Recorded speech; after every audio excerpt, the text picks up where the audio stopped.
Our today's lecture is based on the order of a group. First, we will understand what is the order of a group. Let G be a group with the operation O and A be its any element. Then the least power of this A is called least integer power of this A is called its group if this element give identity. It means this least integer power will give identity on operating every element. It means you can take any arbitrary elements of this group G, and if you apply this G on this n power on that element, then it will give identity. So this is the definition of the order of a group. This least integer power is called the order of a group. As we can define the order of a group, we can also find the order of an element. So let us take this example. Let G has 4 elements. The first element is 1. What will be the power of least power of 1 so that it could give identity? Here we are taking the operation as multiply. Suppose we are discussing about multiplication, because in case of power we will always multiply. So we are taking here multiply operation. For first element, what should be the least power? Least power, 0 is a power. If 0 is the power, if we operate it on any element, then it will gives always identity. It will gives always 1, which is multiplicative identity. But we will not consider 0 as a group. Student, please notice it. A group cannot have its order 0. So it will start from 1. The minimum or the least order of a group will be 1. So you will start your trying from 1. So 1 to the power 1, this is equal to 1. So the order of this element 1 is 1. Again, if I talk about this minus 1, then the minus 1 to the power 1, this is equal to minus 1. So this is not the order of this minus 1. So if we take 2 power 2 on this element, then it gives 1. So this 2 is the order of this element minus 1. So this will be discarded from here, because 1 is not the least number, so that it could give identity if we operate it as an power of any element. Now 2 is its place has been taken by 2. Now we will try from this I.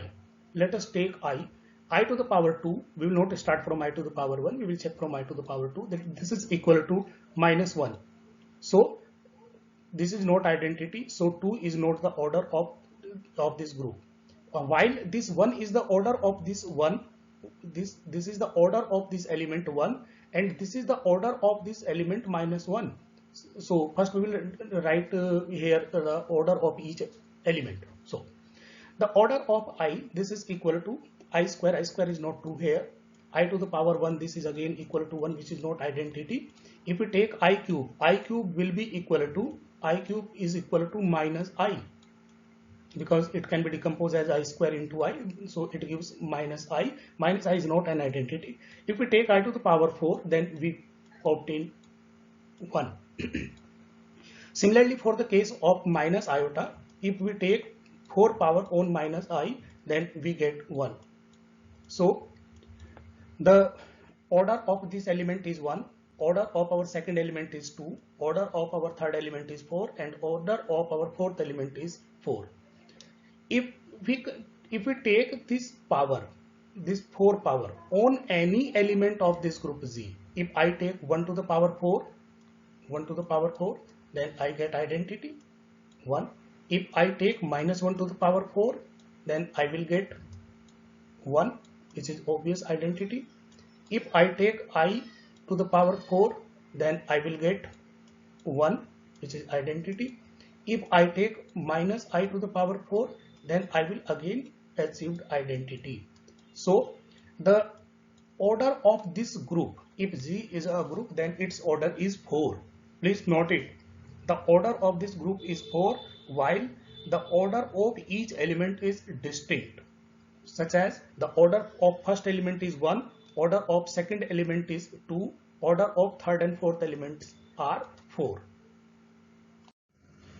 Let us take one theorems based on the order of a group. The order of every finite group is unique. You will not write here finite, you will write here unique. Please make it correct. The order of a finite element is unique. So we will start from contradiction. Let G be a group with operation O, and we are following that R and S, these are two orders of this group. If R and S, these are the order of groups, then obviously these will be the order of elements, its elements. As we have discussed in our previous slide, the order of a group will be also satisfy to each element, then such that if we apply this order as a power on that element, then they will give identity. Let us suppose R and S, these are two orders of group. No, this is not an element, this is group. Please make these corrections. So let us suppose A is the element of group G. So if the order of this G is applying on this element A as a power, then it will give identity.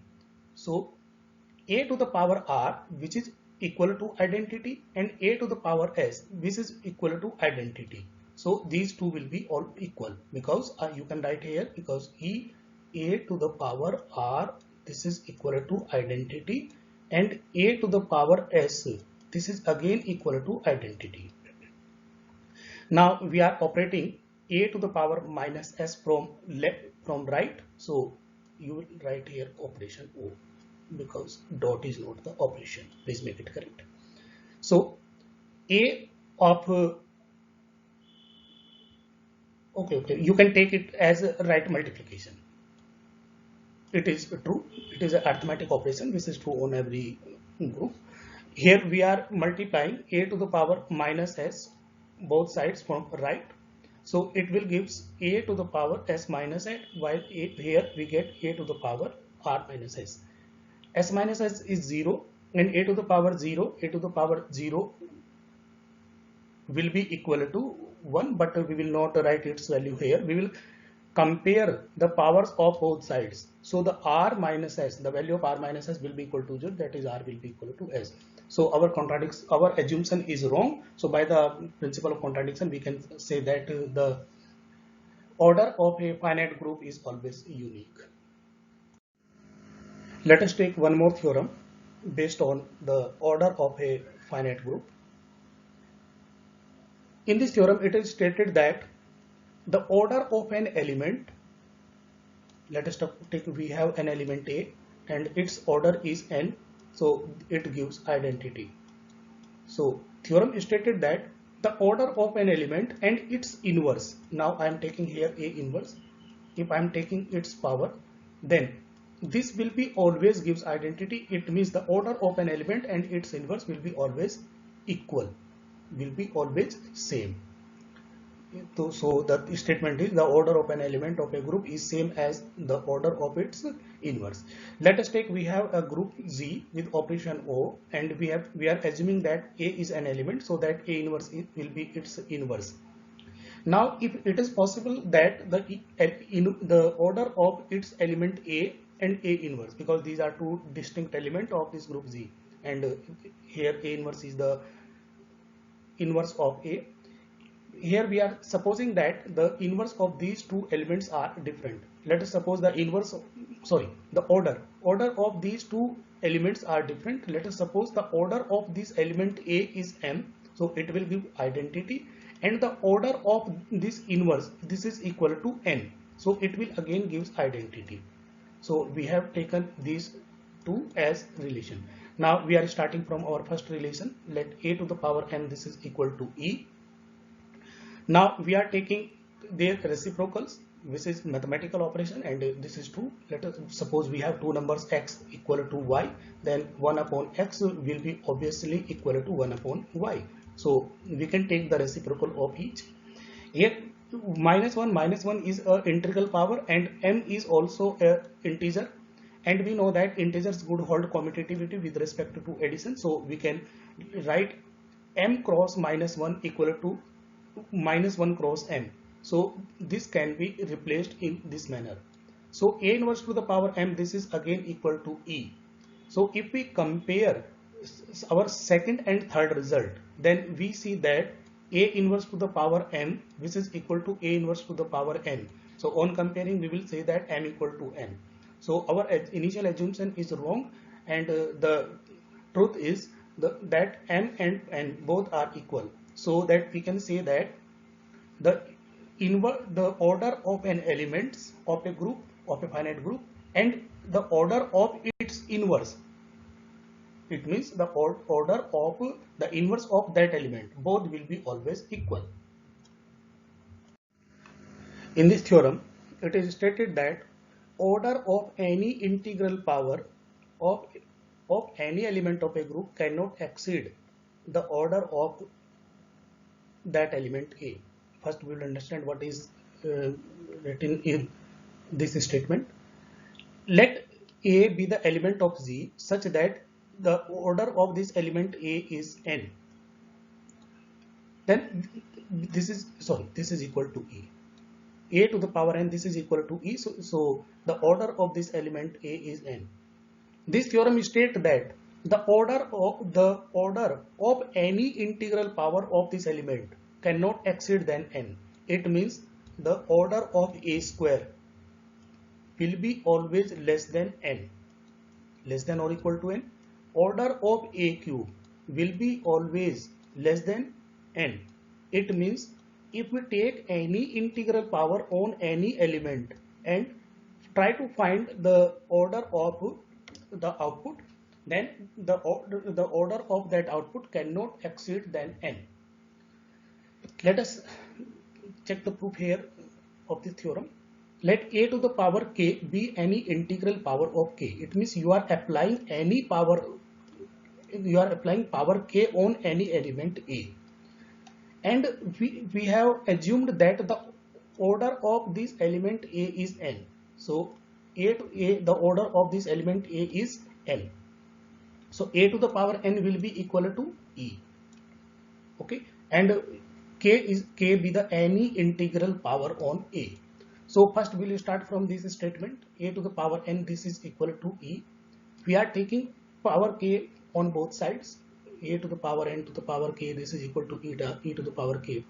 And we know that if we multiply identity with identity, then we will get identity.